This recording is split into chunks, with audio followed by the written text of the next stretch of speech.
Саламатсыздар ма? Қазір тағы да адамдар қосылғанын күтейік.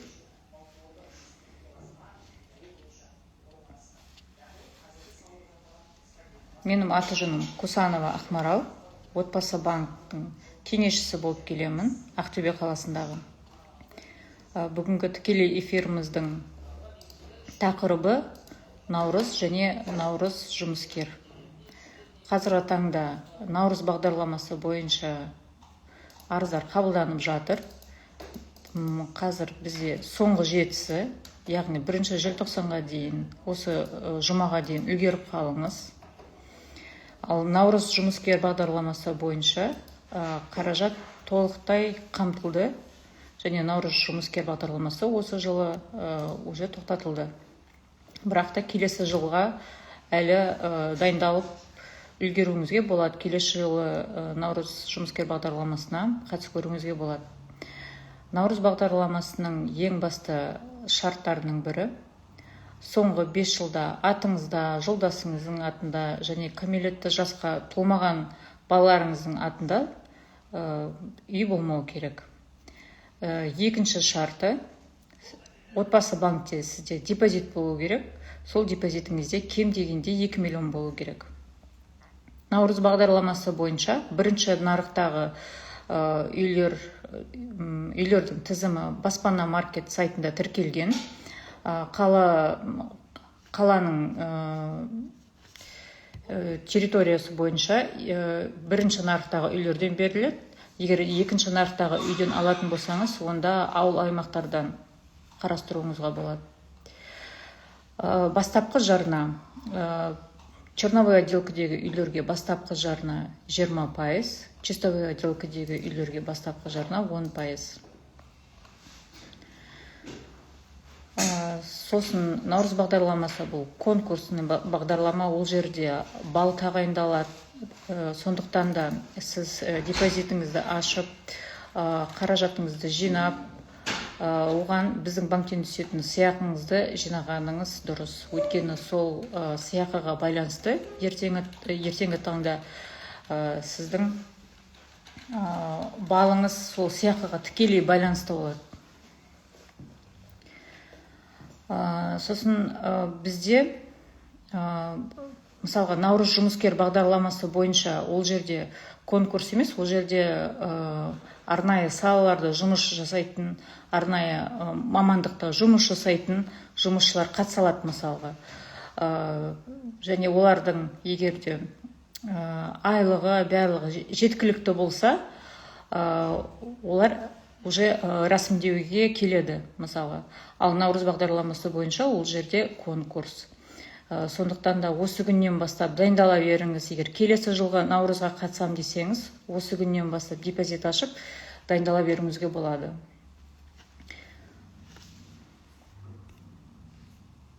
Наурыз бағдарламасында банктың сыйақысы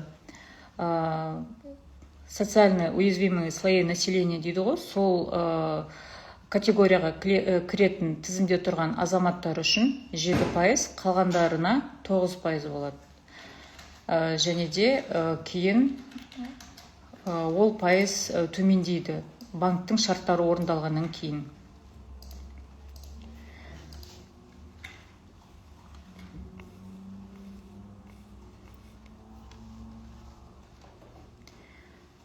Егер болашақта толығырақ консультация алғыларыңыз келсе, мен осы тікелей эфирдің астына өз парақшамды тіркеп кетем, маған тікелей хабарласуыңызға болады.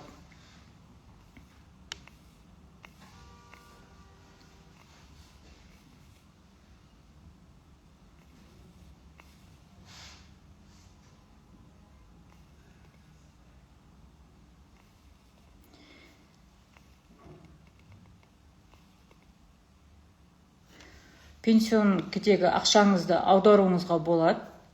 Ол үшін сіз enpf-отбасы.kz сайтына кіріп, өз ЭЦП-іңізбен, ноутбукпен, не болмаса компьютермен кіріп, ЭЦП-іңізбен сол жерден арыз жазуыңызға болады. enpf-тің өзіне арыз жазасыз. Сосын где-то 1-7 күтесіз. содан кейін өзіңіз аударасыз. Бірақ ең бастысы бірінші депозит ашып алыңыз.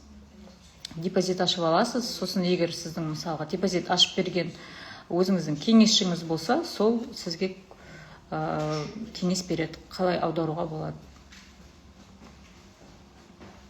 Бірақ НПФ-тан аударылған ақшаңызды 6 жылдың ішінде сіз үй алуға, я болмаса ипотека рәсімдеуге қолданып үлгеру керексіз. Егер 6 жылдың ішінде сіз үлгермесеңіз, ол қайттан пенсионкеге, зейнетақы қорына аударылады сіздің қаражатыңыз.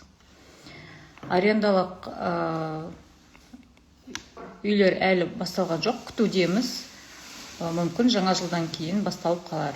Ол тікелей акиматқа байланысты.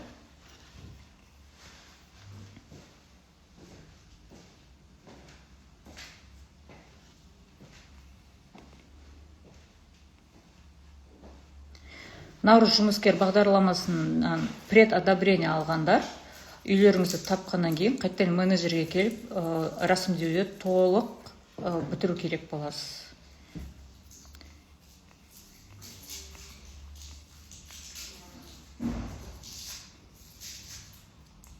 Наурыз бағдарламасына қатысу үшін соңғы 5 жылда атыңызда, жолдасыңыздың атында және кәмелетке жасқа толмаған балаларыңыздың атында үй болмау керек соңғы 5 жылда.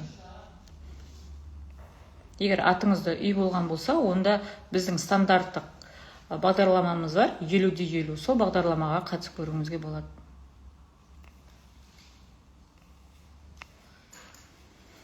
Сосын арендалық үйді күтіп отырған азаматтар, кезекте отырған азаматтар, сіздер жақын арада өз ЕЦП-іңізбен өркен.отбасыбанк.kz сайтына өтіп, ЕЦП-іңізбен өтіп, сол жерде келісім беру керексіз. Согласие на сбор и обработку данных дейді. Уступка жасаған кезде ОП азаймайды. Мысалға, қазіргі таңда отбасылық пакеттің уақыты қазір, өткені жыл аяқталып келе жатыр. Отбасы мүшелеріне барлығына депозит ашып, қаражаттарыңызды көбейтуге болады, мысалға да, семейный пакет ашып. Сол кезде ертең мемлекеттік сыйақы түскеннен кейін уступка жасап, депозиттеріңізді біріктіретін болсаңыз, оның ішіндегі бүкіл сыйақыларды бірігеді, мемлекеттің сыйақысы бірігеді, ОП барлығы да бірігеді, азаймайды. Сондықтан да семейный пакет тиімді. Сол үшін де біз әрдайым отбасылық пакет ашыңыздар деп айтып жатырмыз.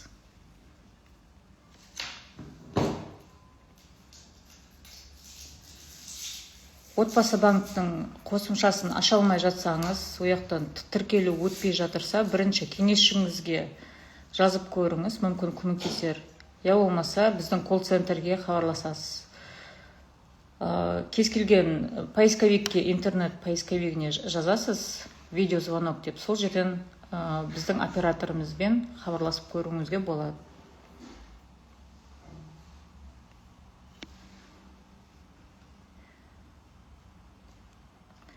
Бастапқы жарна жоқ бағдарламалар қазіргі таңда бізде тек қана Наурыз әскери бағдарламасында ғана бастапқы жарна 0%-дан басталады. Қалған бағдарламалардың барлығында да бастапқы жарна бар. Бақытты отбасы бағдарламасында мысалға 10%, Наурыз бағдарламасында 20%-дан басталады. Сондықтан да қазіргі таңнан бастап депозит ашып, бастапқы жарнаны жинай беріңіз. Өйткені бастапқы жарнасыз ипотека жоқтың қасы деуге болады.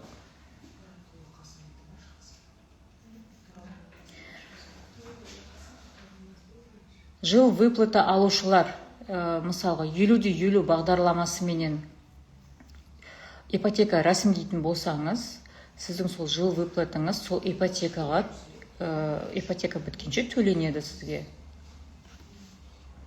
Тоқтап қалмайды. Сол өзіңіздің квартирный деп айтып тұрсыз ғой, сол квартирныйыңызды ипотека төлеуге қолдануыңызға болады.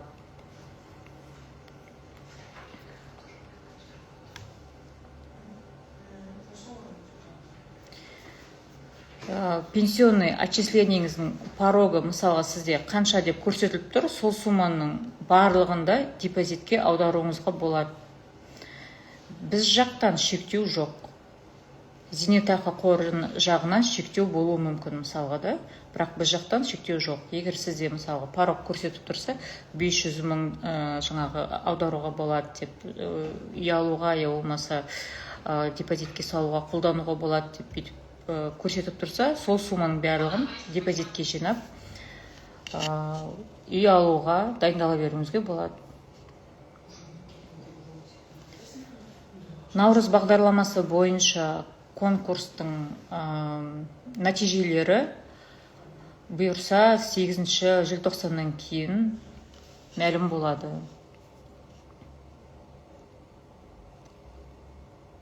Депозитті уступка жасау үшін, біріктіру үшін біздің банкке келіңіз. Кезекте көп күтіп қалмау үшін алдын ала бронь жасап қойыңызға болады менеджерге. Негізі уступканы жаңа жылдан кейін сыйақы түседі ғой, мемлекеттен 20% сыйақы түседі. Сол сыйақы түскеннен кейін жасаған дұрыс болады.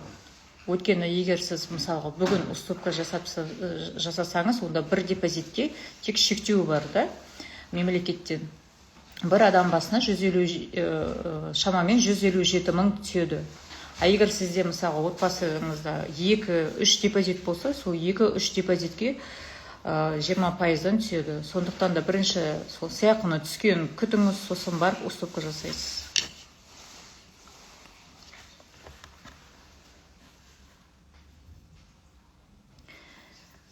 Егер сіз жалғыз басты ана ретінде көптен бері кезекте тұрған болсаңыз, сізде екі вариант бар. Біріншісі, ол акиматтан берілетін арендный үйді күтесіз. Ол қашан берілетін, сізге кезек қашан келетінін біз білмейміз. Өйткені оны акимат өзі автоматты түрде сол үйлерді үлестіреді. Ол кезекте тұрған уақытқа байланысты, сосын категорияға байланысты беріледі. Және екінші вариант, ол бақытты отбасы бағдарламасына дайындалу. Бақытты отбасы бағдарламасына дайындалу үшін сіз бірінші депозит ашыңыз. Я болмаса наурыз бағдарламасына, ол да льготный бағдарлама болып есептеледі. Барлығы да өз қолыңызда. Омай бағдарламасы әлі болған жоқ, басталған жоқ, қаражат күтудеміз.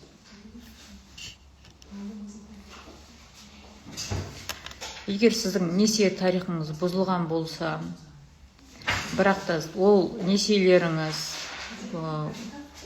жабылған болса, шамамен 1 жылдай өту керек. Және де бізден ипотека рәсімдеуден бұрын сіз сол банктерге барып анықтама аласыз об отсутствии задолженности. Негізі несие тарихыңызды бұзбауға тырысыңыз. Сұрақтарыңызға рахмет. Тағы да сұрақтарыңыз болып жатырса, маған жекеге жазуыңызға болады. Астыда өз парақшамда белгілеп кетемін. Сау болыңыздар.